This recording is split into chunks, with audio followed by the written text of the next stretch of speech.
Welcome to the multi-agent future. In this video, I'm going to show you how easy it is to get 3 different AI agents working side by side with you on your projects. This was a pretty wild experiment. Multi-agent workflows feel less like working and more like conducting an AI orchestra. It all happens pretty fast. Because AI is pretty fast, and sometimes that can get a little hectic. But it is a pretty massive productivity boost when you get the hang of it. So let's dive right in. To set up a multi-agent workstation, you'll need Cursor or Visual Code or a similar integrated development environment, or IDE.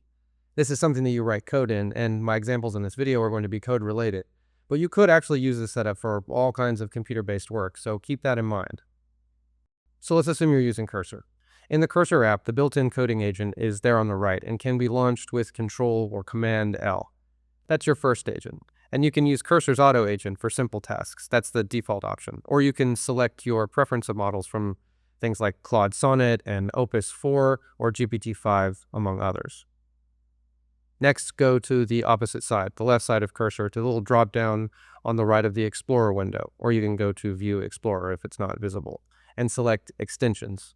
Search for Codex from OpenAI on the right of the Explorer window, or you can go to View Explorer if it's not visible, and select Extensions. Finally, search and install the extension for Claude Code, which obviously requires a Claude Pro account or API key access, and install it via the terminal. Once Claude Code is installed, open a new terminal window in Cursor, and that will appear at the bottom of the screen, and then type Claude. That'll get it started, and then once it's open and running, type /login to get authenticated. And once you go through that process, you'll be set up with 3 different AI agents in the same workspace. Easy and very cool. But how do you actually put them to work? Well, it's a little chaotic at first, and it takes a little bit of getting used to. And it's important to remember to prevent conflicts by keeping them from editing the same files at the same time. Instead, you're going to want to set them on very different tasks and prompt them to create like temporary files that you can use right now and then merge together later once they've finished their various tasks. Or even create separate Git repository branches to work in.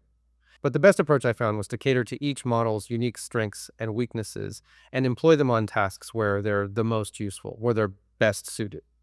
Claude Code, for example, is very fast, but it's less adept at reasoning, so assign it to tasks where you can provide very clear instructions and guardrails, where you know exactly what you want and you just need it to do the task. OpenAI's Codex is very slow, but great at grinding through long to-do lists unsupervised, so you can assign it tasks that it can run on its own, and then you can put your focus on other things. And Cursor's agent is quick and cheap, the auto agent is, and it's great for answering technical questions, explaining code, managing servers from the command line, and other tasks like that. In this video, you can see what it was like for me to actually work with all 3 agents at once. And you can see how about as soon as I handle the output from one agent, another one is ready for attention. So it keeps you pretty busy. In this example, I'm working simultaneously on designing 2 different web pages and a gallery widget, which I'll use on both pages. Codex is building sections of a home page. Cursor agent is making little tweaks on a service page template, and Claude Code is one-shotting the gallery component from a quick single-paragraph prompt. As they complete their tasks, I test their work, and I feed the results, the bugs, and my tweaks back into the AI with my commentary, and then I move on to the next one. And you can see here in the video, when I start to make real progress here, how I started with just a rough idea, which I usually communicate to the AI by uploading pictures of my whiteboard notes, diagrams, and mockups. The agent will give me a plan, kind of a rough draft, and then after a little back and forth, we'll generate the code. And then I test it, and we go around and around until one of us solves all the bugs, and the results are actually useful. Working with one agent just feels like being lazy, but having several running at once feels like some kind of cyborg superpower. See for yourself.